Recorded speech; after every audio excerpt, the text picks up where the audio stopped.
Welcome to Rainbow Six Siege, Operation Red Crow. So this has just been released and I'm going to give you an overview and a tour of the brand new map, Skyscraper. So this map is situated on top of a skyscraper, however the skyscraper actually plays no part in the gameplay whatsoever. You can't rappel in it or do anything, it's basically just a selection of buildings put on top of a skyscraper. It wouldn't change it if they were actually placed on just normal flat ground. So it's an interesting map. It's a very big map. There's one main large building where all the action is going to take place, but there's two buildings outside that the attackers can use for different vantage points and different lines of approach. So these are the spawn points. We have the helipad, the tower, and the ventilation units. So only 3 spawn points in total. So this is the helipad spawn. It seems quite vulnerable, but it's quite far away. The defenders would have to run quite a while to get out to you and actually attack you. But certainly you don't want to be hanging around on that pad too long. The tower spawn point, which is here, is right next to the big tower. And it's probably the safest and I would say my favourite spawn point. You've got lots of ways to move to the objective, lots of different lines of sight, lots of different elevation choices. However, you do kind of get funneled through certain doors in order to make your approach to the building, so you do want to watch out for spawn campers. But you can actually walk all the way down the right hand side there and just go via any entrance point you want, so it's quite a safe area for spawning, I think. But as you can see, it kind of funnels down into these certain areas that you might want to cross over, and that could be very dangerous, so you should watch out for that. The ventilation area is probably my least favourite. It's down really low. You either have to rappel to get up, which is definitely the fastest option to get up to the actual objective. If you want to run, you have to run up a really long staircase all the way up to the top, and it takes a very long time. So it's definitely my least favourite spawn point, but certainly you're probably not going to get spawn camped down here, and when you make your way up there's plenty of cover, but you do want to watch out for windows and doors that are up there, because certainly there's some really good spawn camping opportunities on this side once you start making your way towards the building.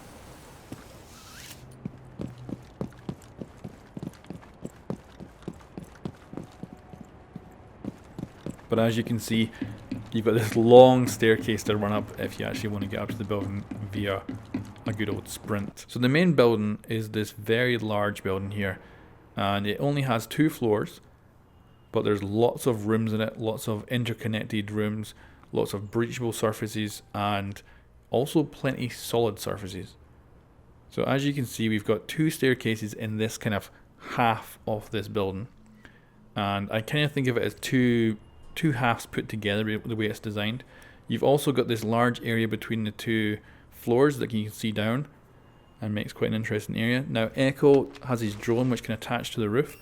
However, the roof in this room is just slightly too high, it just doesn't quite make it. However, you can use some of the actual furniture in this room. So for instance, I put it on the counter here, and because of that extra height I was actually able to get it up and put it on the roof, and you definitely get a nice vantage point. It's also very hard to see once it's up there, so quite a nice little spot. And then we move down to the kind of second half of this big building, which only has 1 staircase in it, whereas the other has the 2 staircases and the ability to jump down from floor to floor. This one only has the 1 staircase. It's going to be quite an interesting half of the building to fight in because it feels a bit more constricted. Now there's a lot of external places you can get in, and of course you've also got these external buildings. Now you might think, oh, maybe we can go out there as a defender and hide in them, but no, you will still be detected even if you run outside and actually get into these buildings. So I wouldn't do that if I was you, and stay in the main building. So let's move up 1 floor. So on this half of the building we have our staircase, we have 1 breachable floor panel, and quite a few interconnected rooms. We have this 1 area that you can move through between both buildings, so that'll be quite a kind of bottleneck there. And then we move into the other building. Now we've only got 1 other floor panel, so only 2 floor panels in the entire map that you can actually breach through for quite a large building. So that's going to limit you when you're actually inside. So you might want to use the actual windows outside to make your breaches to different floors, because it seems a bit too obvious that you might use one of those floor panels. Now you can rappel higher with the things, but you can't actually really use the roof at all. There's no access points up there, and there's no point really going up there. For the external, you do have a lot of windows, but you also have a lot of windows that have been metal barricaded up, so they're unbreachable. But you also have a selection of doors as well. There's no shortage of ways into this map. And then you also have this very interesting bit in the middle here, with just this one access point between the buildings, but also have a breachable wall and a lot of windows and doors. So potentially a good attack point, but also potential to get ambushed there by the defending team. So let me give you a little tour of the map, actually running around inside. The map is absolutely gorgeous and well designed. It looks just incredible. Beautiful architecture to it all. And there's a lot of outdoor areas you can run around. There's a lot of cover. There's like so much cover to use. And it's all solid. There's no breachable parts out here. It's all completely solid cover. So it's very good if you want to kind of cover your buddies.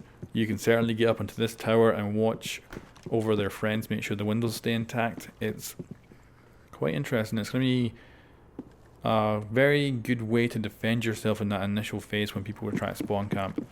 So I'm looking forward to giving it a go online.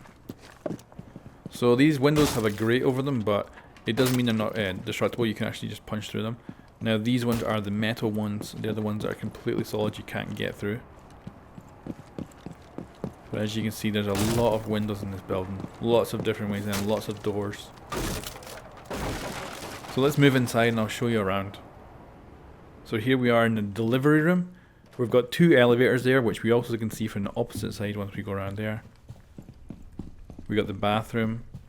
This is the closet. Plenty of breachable surfaces. In here we got the bedroom. Again, more breachable surfaces. Out into the house lobby. A nice entry point there, I think. We got the house entrance. So this is kind of the house side, and then we're moving over into the kind of restaurant. So this is reception with the two different levels. It's going to be quite an interesting place to have combat in here. And this is where we start getting into the actual restaurant. Lots of aspects to this. Lots of great hiding places for defenders. And a lot of this area is quite solid, but we do have a lot of breachable walls around the sides. At first I thought this was a breachable wall, but apparently it's not. Totally looks like it should be bustable. But you can see here we can go through these walls. So these are all breachable. And we can really make our way through this map any way we want. It's really good. Lots of good different angles of approach.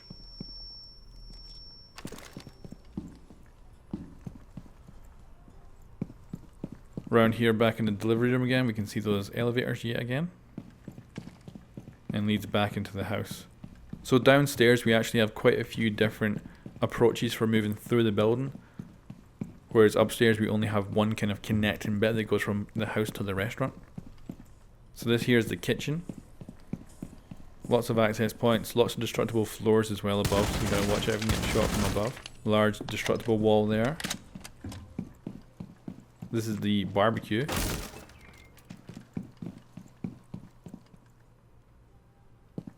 And we've got this little kind of bathroom in the side here.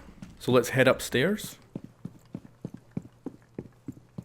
So we got this long hallway, quite open. Another access point. We've got some solid walls here, but also destructible ones as well.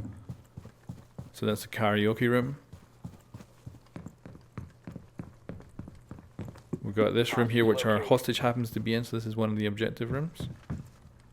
You can see all these paper walls, but they're very much just the retextured normal walls. So they've got a double layer and the wood in between. But this room is very destructible, lots of ways into it. We've got the second staircase in this building. And then we've got this overlooking area. You kind of have to jump up to actually see down though, so it's going to be quite a vulnerable area to try and shoot down.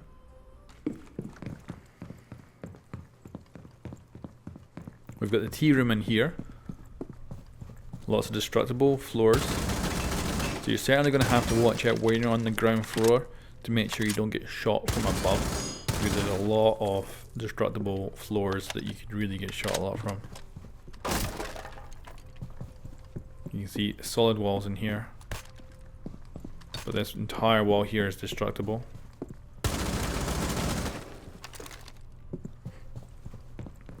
So let's move back through. So here we are entering the terrace. I think this is going to be a very interesting room because it's the one connector between the two halves of the building upstairs. So I think it's going to be very powerful for whoever manages to control that area in a game. There's lots of attack points for the attackers to come into that, but also the defenders could set up a really good ambush there. Now moving back in, we've got this nice lounge. And then we've got kind of the work office. The whole wall there is an external wall and it's breachable. We've got their floor panel, the only second one in the entire game, in the entire map. And then we have the staircase going back down into the bottom floor of the house again. And that is our tour over. So thank you very much for watching, guys. I hope you're going to really enjoy the new map and the new operators. I've only just had a really good little play about with the new operators. I'm loving the new gadget. I was having a little mess about with it while I was on this map, and can't wait to play it with the guys, which we'll be doing later today. So thanks very much for watching, guys. I will catch you next time.